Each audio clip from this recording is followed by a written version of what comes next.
Umarangkada na ang paghahanda ng iba't ibang ahensya ng gobyerno para sa nalalapit na State of the Nation address ng Pangulong Ferdinand Marcos Jr. Yan ang umarangkadang balita ni Willie Delgado Jr.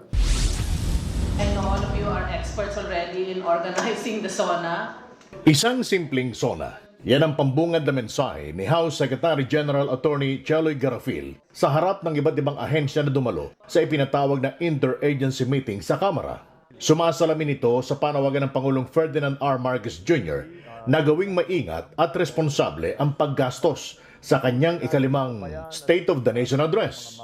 Dagdag ni Garafil, walang ilalatag na red carpet na nakaugali ang nilalakaran ng mga bisita tuwing SONA. Sa mga ipapadalang imbitasyon, nakalagay ang mahigpit na tagubilin sa mga bisita.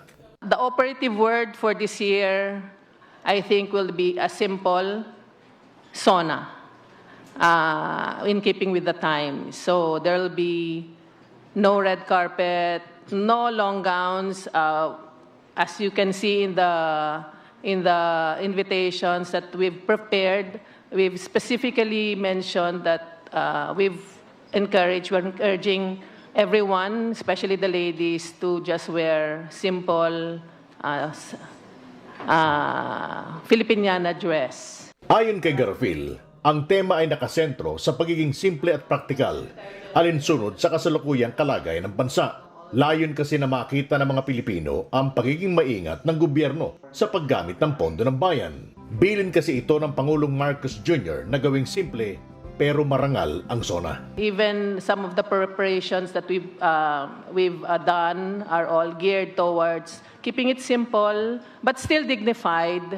Of course, this is a major event for the administration and for the Filipino peoples. Umaasa naman si Garafil na ang lahat ng dadalo ay makikiisa at magiging sensitibo sa kasalukuyang kondisyon ng bansa. Hindi naman daw kasi nasusukat ang dignidad sa gara ng okasyon o kasuotan, kundi sa mensaheng ipapakita nito sa sambayanan.